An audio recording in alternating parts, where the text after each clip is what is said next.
back to another episode of Palisade Radio. This is your host, Colin Cattell. As you can see on the screen today, we have one of our most popular guests back on the program, Jeff Berwick. He's the publisher of The Dollar Vigilante. Jeff, welcome back to the program. As always, in the background there is the beautiful bay of Acapulco, where you host your annual Anarchapulco conference, and I was down there with you a few years ago. Lovely place you live in. How's everything in Mexico these days? Absolutely fantastic. The news always says Mexico's bad, but the reality on the ground is it's really not that bad at all. I think they do that to keep Americans from realizing that they're like super close to an actual freer country, and so they just want them to stay in their homes and not realize, because if they came down to Mexico, they'd be like, this is quite a bit better than where we live. Why is that? Yeah, well, having lived in Guatemala, which is just south of you there in Mexico, there's so much more freedom afforded when you're not in a police state, and oftentimes being in the U.S. and Canada, I feel like I have to watch my every move when I'm driving or whatever I'm doing. Yeah, absolutely. Well, Jeff, I got to give a big congratulations to you. You guys have been at the forefront of this crypto movement, and no matter what anybody has to say, good or bad about it, you've been right and been in the most exciting market over the last year. What's going on in the crypto space these days? Oh man, what isn't going on really? It's actually surprised even me how well it's gone. I've been one of the biggest promoters, as you know, of Bitcoin and cryptocurrencies in general. I was in 2011. I was telling everyone to buy it when it was around $3. I was called crazy. They said it was a scam, a Ponzi scheme. I said, no, this is going to change the world. 2013, 14, 15. Some people started catching on. I said, it's your last chance to buy this before it really takes off. Again, a lot of people said I'm crazy. No way. It's going to get shut down. All this sort of stuff.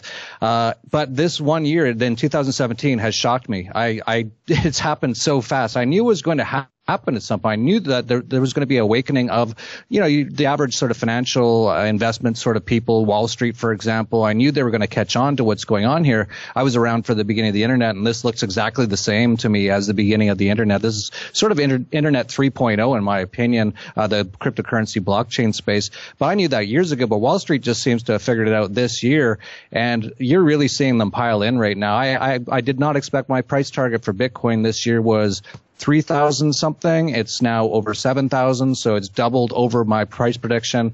I did not expect the other altcoins and cryptocurrencies to do anywhere near as big as they've gone. Some of them have done absolutely even better than Bitcoin, really. Ethereum, we recommended at $2, now $300. So it's surprised even me, but I'm happily surprised, obviously, because we were very heavily invested in the space and we got all of our subscribers into the space. But I still think we're still got a long ways to go. There's going to be definitely some ups and downs, a lot of volatility. We'll have some major crashes along the way. There was just one 2 days ago. Bitcoin went down from 8,000 to about 7,500 to about 5,500. It's now back about $8,000 now. So it's definitely going to be volatile. It's not going to be necessarily easy, but in some ways, this space still has a long ways to go. Yeah, let's talk about how much longer this has to go, because you can look on the one hand and say, oh my God, everybody's talking about Bitcoin and the chart looks straight up if you look at a short enough time duration. And then on the other hand, you could probably go in a room of normal Americans and say, raise your hand if you own any Bitcoin, and the amount of people that put their hands up is not going to be that much. So, where are we in the hysteria phase? Is this just getting started still? It's so hard to tell, as you know, and I went through the internet tech bubble, so I remember what that was like, and it's so hard to know where you're at. But as you pointed out, yeah, your average person still doesn't have any Bitcoin. Your average person, you can go anywhere in the world and find 1,000 people and ask anyone have Bitcoin. Probably one, maybe two people put their hands up. It depends on where you are, of course. But and then you have the sort of people just piling in now, which is a little bit scary as far as this could be a peak coming. But then you have to just look at valuations as well, because the entire cryptocurrency space, that includes Bitcoin and every other cryptocurrency, Ethereum and all the others, is about $220 billion right now, which is far less than the valuation of something like Facebook or Apple. And we're talking about cryptocurrencies that can absolutely change the world. We're talking about Bitcoin, which could actually replace things like fiat currencies at some point, and that's still years down the road. But if you look at the actual valuation of, for example, gold, a lot of people say Bitcoin is a digital version of gold, and in many ways it is, and it was actually designed that way.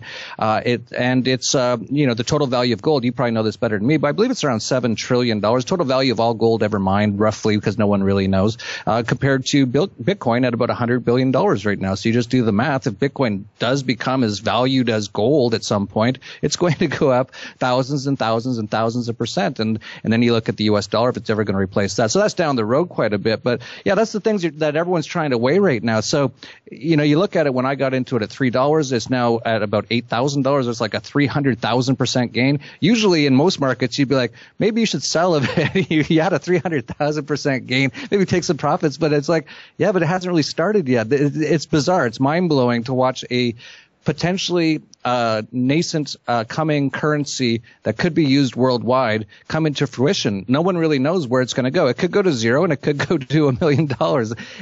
It's wild and crazy, and I'm just happy to be along for the ride at the moment. Right, and despite the amount of money that you or one could make in capitalizing off this move as a libertarian or anarchist, this really must get you excited because it finally threatens the power structure of the powers that be. This is a decentralized form of money, and if this remains decentralized and remains at this adoption rate, you could actually take power away from the people you don't like. Yeah, absolutely. All the gold bugs out there will know that that's really what we want. We want to get rid of central banks. Getting rid of central banks will get rid of big government. And, your average gold bug is definitely a libertarian as well. So we're on the same page there. I'm a gold bug myself, and I'm actually looking forward to getting invested more into gold stocks now that I've got some massive crypto profits. But you're right. This is way more important than the money. I've said this a few times. I don't even care about the money, really. Like, it's fine. It's good. But money isn't everything. It's about changing this power structure, this financial structure, the money system that is so heinous and has been behind every war for hundreds of years. It's been behind impoverishing billions of people. If we can switch that flip that switch, I got dyslexic there for a second. We can flip that switch, man. That's a weird one to say. If we can do that anyway, if we can turn that around, let's change it that way, then we'll have a brand new world of peace and prosperity like we've never known it. So it really isn't necessarily about the profits. It's really about changing the game. Yeah, you were starting to mention gold there, and as a commodity investor myself in the resource stocks, it's been difficult the last few years because you had the real estate market moving up, you had the Dow moving up, markets around the world, the US dollar was so strong, and what that meant is there was very little speculative money to drive anything into these gold stocks, and now it's almost worse because you have this group of people with similar sentiment to the type of person who would invest in gold, and yet they're so interested in the crypto space. So it's almost like a nail in a coffin at this point. But what do you think of the gold space? Yeah, I think you're right, and I actually was surprised. Someone told me this about 2 years ago. They said, I'll bet that Bitcoin and cryptocurrencies really take away from the gold market. And I said, nah, look at the size of Bitcoin. At the time, it was like $20 billion. And I was like, the gold market's like a $7 trillion market. I'm like, it really won't affect it, at least for years and years and years. But it really, I think, has. I think it's taken some of the speculative money away from things like gold and silver and taken into the cryptocurrency space. Just like everything, crowds seem to want to go where everything's going up. And, they do the exact opposite of when they go shopping. When people go shopping, they're like, where's the sales at? When they go investing, they're like, oh, what's up a lot? Let's go buy that. And that seems to be the case. But, at the Dollar Vigilante, as you know, Colin, both Ed and I are huge gold bugs. We actually recommend having way more of your portfolio in gold and silver than in cryptocurrencies, because cryptocurrencies are still very young and speculative and very volatile and risky. But we've of course done very well on those. But I see gold as being an incredibly good hedge at this moment in time for the cryptocurrency gains. I've not yet fully started to take profits, but I'm getting pretty close to hitting the button on at least taking some profits and moving it over to gold. And not just gold, but also gold stocks, which, as you know, have been kind of languishing a little bit for the last year or so. And it's the end game here is we're in central banks. The U.S. government's bankrupt. All governments are bankrupt. All central banks are at 0% or negative interest rates, which is insanity, until the system collapses. That's basically where we're at. We know that's where we're at. It doesn't have much longer. The debt's piling up right now. You have the U.S. government over $20 trillion worth of debt. So the Federal Reserve just keeps printing and printing and printing. So does the European Central Bank. So does the Japanese Central Bank. They're all just printing money. So all the things that normally benefit from massive inflation and turning into hyperinflation at some point in the next few years, in my opinion, are things like gold, silver, and now cryptocurrencies, of course. But gold and silver used to be the main benefactors of those sort of things. So I actually look at the market right now, and I'm like, I see where everything's going. It's not going to be long till this whole system just crashes, and we might even be like next year. It could be that soon, but at least in the next few years, not much more than 5 years, I don't think. And I've got these massive cryptocurrency profits now, and gold and silver haven't done much, and the gold stocks haven't done a ton lately. It'd be a nice time. I was just thinking about this the other day, to take some of the profits and start investing into some private placements of some junior gold mining stocks, and maybe, who knows, do the whole 100,000% gain all over again in the gold stocks after this. We're having a good time over here, as you can tell. Yeah, you're having a great time, and I don't want to impose my ideas, but to share something, with the crypto space, and maybe you felt the same way. As an anarchist or libertarian, the excitement around that gets me more excited than gold. But knowing that gold is there and that the mining space is real and has to be there and how cheap it is, there's almost more certainty at this point to say this has to go up at some point. It's so contrarian. So, that must be playing into your sentiments at this point as well. Yeah, absolutely. Like I said, it's been kind of forgotten in the last few years. We actually, Ed Bugos, who's, one of the top gold mining analysts in the world, top economists in the world, in my opinion, he really recommended a lot of gold stocks in 2016, and we did really well. He had a total portfolio gain of 99% that year. This year, it's been a little off, and the cryptocurrencies have taken just fully off. It's just been in the last year. Actually, it's been the total cryptocurrency space is up about over 1,000% this year, since the start of this year. So we've had massive gains on there. And so, like I said, we're going to see some volatility. We're going to see some pullbacks. We're going to see, who knows, maybe Bitcoin goes to 20,000 and then really has like a 1 or 2 year bear market. That's totally possible, and goes down to like 6,000 or 4,000 or whatever it goes. If I was able to take profits over the next few months and years and start putting some of them into some gold mining stocks at private placements, as you know, Colin, I know that's a big thing that you like to do. That's where you can just make the massive gains. So, it's funny because a lot of people say to me about, oh, you're always so doom and gloom about the dollar collapse and how everything's going to collapse. And it's like, no, I'm not. I'm having a fantastic time. I'm making tons of money. A lot of us are making a lot of money. We're enjoying watching this system burn, and we're going to take advantage of it as well. And that's why the tagline of the Dollar Vigilante is surviving and prospering during and after the dollar collapse. We don't just want to survive through it, which a lot of people used to think. You got to be preppers. You should probably prep too. There's going to be some days without food in grocery stores at some point here. But really, let's have fun with this and enjoy watching the system burn to the ground. That's the spirit. I like it. Well, you mentioned Ed Bugos. I've known him for some time, and he really is a top-notch analyst and just all-around fantastic guy. I have been talking to him for some time about a company called Mexican Gold, and I thought that not only this is our largest position in Palisade Global, the company that I help run, but it also has a name that would resonate with yourself living in Mexico and your audience. And the company had just put out a 1 million ounce resource in Mexico, open pittable, and Ed had been watching it for some time, and finally a couple weeks ago came out and recommended it to your audience, and that was when the stock was at about 30 cents. It's at 40 already, so there are gains to be made in this sector, even though the times are not ideal for the mining sector. But Ed got right in front of there and happened to have a great hole come out, and we think it's just the beginning. And I just been a great help having Ed in the story there and telling that story to your audience. Yeah, Ed is, as you said, he really is. I consider him to be the top gold mining analyst in the world. And there might be a couple better ones, but I don't know who they are.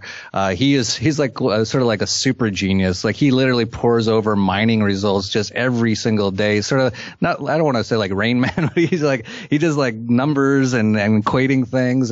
And when he comes up with a pick, and it takes him a while. Like he doesn't regularly pick stocks. I think last year, he had a couple.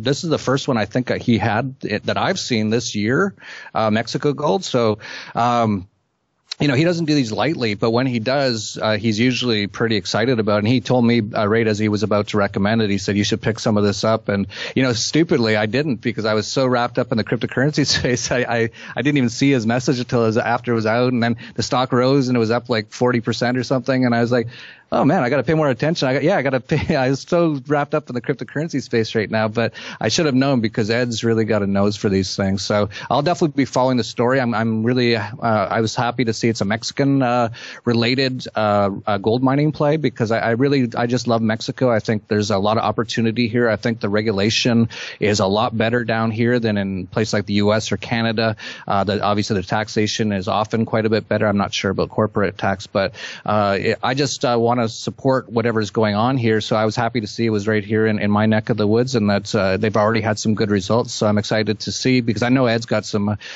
big projections for where this could all go, and this is just the beginning. So I'll definitely be watching and hopefully participating as well. I might have to try to buy some if there's a little pullback here. Yeah, and just for listeners who don't know, because I know this will end up in the comment section, Mexican Gold is MEX on the Toronto Venture Exchange.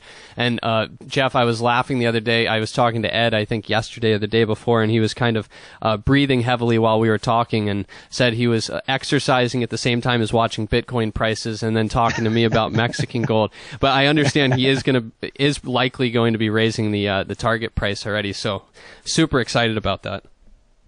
Yeah, that's great. Yeah, Ed's been doing some working out lately. We're all kind of doing this. We're kind of all like enjoying ourselves right now and getting back in shape. Like, for many years, us anarchist libertarians and gold bugs, we were just kind of like beaten down. And now it seems like everything's going in the right direction for us right now. So Ed's working out. I'm working out as well. I'm off everything. I don't smoke. I don't drink. I don't do anything but exercise and eat herbs and stuff like that now. So, yeah, it's good times, and definitely be following Mexican Gold and all of Ed's picks. He's got a few others as well. So people out there don't know, if you subscribe to the Dollar Vigilante premium newsletter, and you can just go to dollarvigilante.com/subscribe, that you can get access to all of Ed's work. And he really puts out, it's not Mickey Mouse at all when he puts out gold stock picks. It's basically looks like a brokerage analyst report, and you can know just from Ed's track record and experience that it's probably going to be pretty good. Of course, there's risk in everything, but if he likes something, it usually works out. Yeah, I was just sitting here thinking about that quote from Boiler Room when he's talking to the new junior level associates and says, "Has anybody ever told you that getting rich doesn't buy you happiness?" BS. And I'm happy to see you guys having so much fun over there, because when you're right and you work hard and you profit off of it, nothing feels better than the freedom that you get associated to that. So once again, hats off to the group over there, Jeff, and looking forward to seeing you down at the conference in Acapulco early next year. Yeah, I hope you come back, Colin. I think we were just talking about that. I think we're going to be able to fit you in again, and I hope so, because you were excellent last year at the Dollar Vigilante Internationalization and Investment Summit, coming up on February 18th, I believe. So Acapulco is February 19th. So Acapulco is February 15th to 18th, 4 full days. The last day is actually called Cryptopoco, which is all cryptocurrencies, if you're interested in that. And then we have the full Dollar Vigilante Summit, which you'll be at, Colin, and people like David Morgan and Bix Weir and, of course, Ed Bugos and many others. And you just look at our last 2 years, Colin, of what we were recommending. 2 years ago was a lot of gold stocks, and they went up hundreds of percent. And then last year was a lot of cryptocurrencies. They're up 1,000%. So you might want to check out the upcoming event in 2018. We've got a pretty good track record so far. Excellent. Jeff, thanks so much for coming on and giving us the time today, and we'll get you back here as we always do in another few months. My pleasure, Colin. Take care.